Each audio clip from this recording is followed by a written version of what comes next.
Thank you very much. And now I will give the floor to our last speaker, Steve Van Afrika. So thank you very much,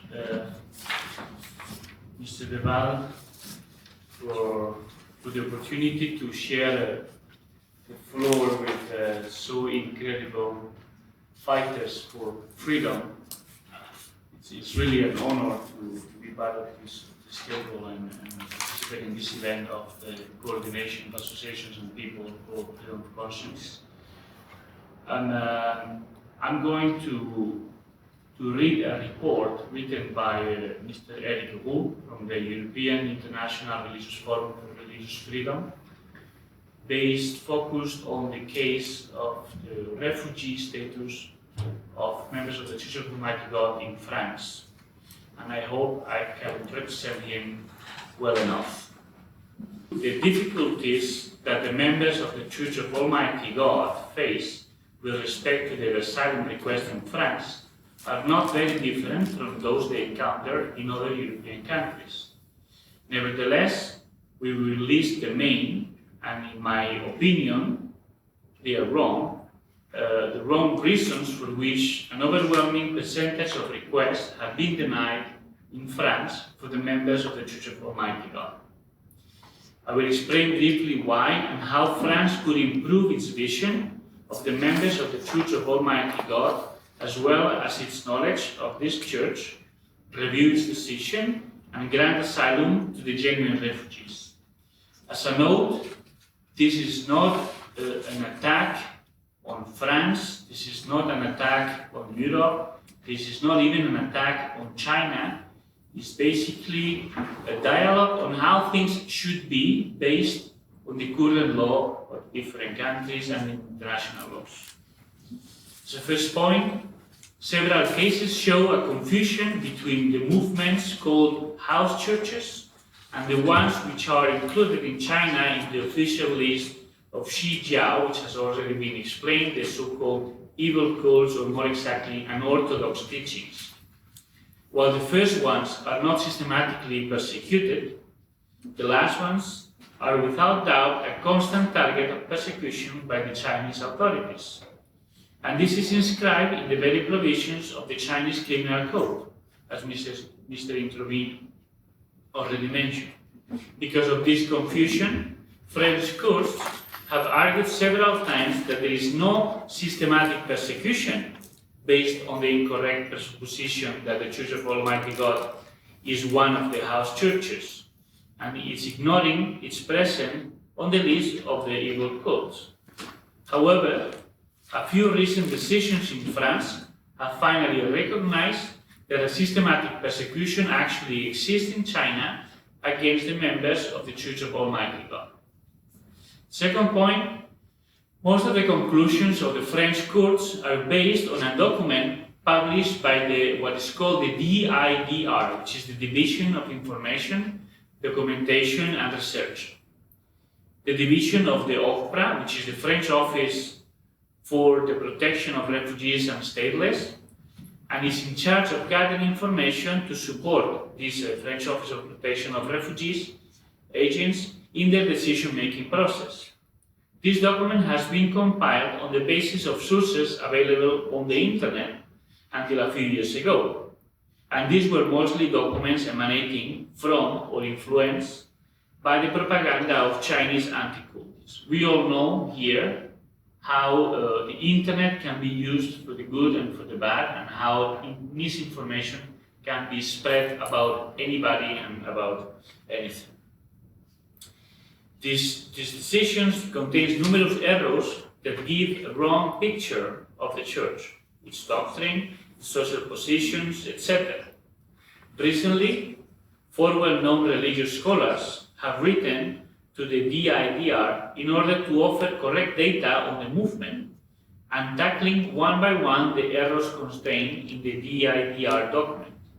The DIDR has not answered yet, but it is clear that these independent expert opinions should completely change the way French authorities take their decisions concerning the asylum seekers from the Church of the Almighty God. So third point, The same happens with 3 documents on the Church of Almighty God, which were published by the Immigration and Refugee Board of Canada in 2013 and 2004 on the basis of the information available in these years before there was any scholarly studies done in regards to this church and that before they were being published. These documents are regarded as authoritative in France. Again, recently, the same 4 religious scholars have written an expert opinion that has been sent to the Immigration and Refugee Board of Canada, giving updated and more accurate data of the Church of Almighty God and asking that the old documents be corrected. Paradoxically, while often quoted in France, the Canadian documents are almost never quoted in decisions rendered in Canada about the asylum seekers of the Church of Almighty God, whose applications have been accepted in a large majority of the cases, talking about Canada. As a 4th point, based on these different documents, several French negative decisions concluded incorrectly that some asylum seekers were not really members of the Church of Almighty God. This ties in with one of the points you were mentioning, like, why do you have to prove that you know all of the doctrines of a church to be able to get asylum, right? I mean, a believer can be a new believer. It doesn't mean being a new believer doesn't mean that you're not a true believer, right? So, because their answer about the church during interviews didn't fit exactly with the content that they had in the documents, the French authorities and the Canadian documents.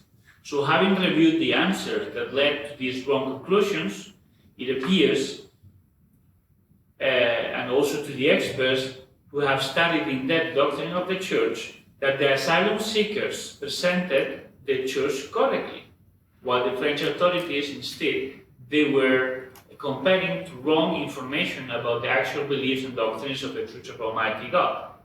To give you an example, one could consider that the fact that a member didn't know anything about a supposed apocalyptic prediction for 21st December 2012 was astonishing, and that proved that this was a pretended member of the church, meaning not a genuine one. However, the fact is that the Church of Almighty God, as an organization, as a movement, has never promoted such a prediction and never considered this part of its doctrine. Even scholars who have no sympathy at all for the Church of Almighty God have recognized the fact and mentioned that members of the Church of Almighty God do not believe on this prophecy, and that some members of this church who were believing on this because associating it with the Maya beliefs on the end of the world, they were corrected by the authorities of the church, because these are not real doctrines, these are not the teachings of the Church of Almighty God. And when they were not wanting to be corrected, then these members were being expelled because they were not following the doctrine. As a 5th point, French authorities considered in several decisions that the fact that members were able to escape from China, sometimes with the help of officers who granted them valid passports, was a proof that there was no persecution. Come on, we all know about corruption. We all know corruption can be found in every country.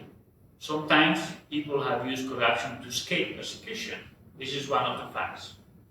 This opinion that because they escaped, there cannot be persecution because they managed to do that, this shows that they don't really know, these authorities, they don't really know the Chinese society. It stems from real lack of knowledge of the Chinese society. A recent expert opinion by an Italian professor of sociology, Professor Pierluigi Zoccatelli, who has studied both Chinese religious movements and Chinese immigration into Europe, explained very well how Chinese immigrants can easily take advantage of the flaws of Chinese system and sometimes of the corruption prevailing in China to get proper passports, even when theoretically they should not be able to get them. As a 6th point before I finish, Some decisions in France, while recognizing the existing persecution targeting the Church of Almighty God in China, considered that the individual asylum seeker could not prove that she or he was a prominent member with a specific position inside the church. Again, we go back to one of the 5 points that have to be taken into consideration when granting a refugee status. Of course, this argument is narrow-minded.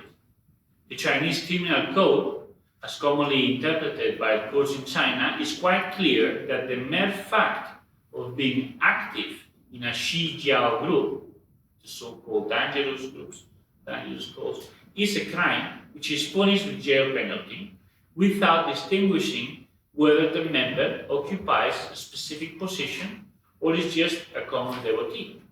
So the risk of persecution, as well as the fear of being persecuted, as requested by United Nations standards to obtain the status of refugee, exist even if the members who do not occupy a specific position in the church are the ones asking for it.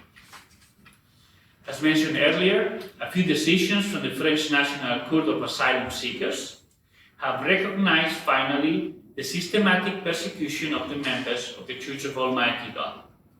This is a good evolution that, if confirmed by subsequent case law, will open the door to many more fair decisions regarding the asylum seekers of the Church of Almighty God, but also of any other religious movement who may face a similar situation.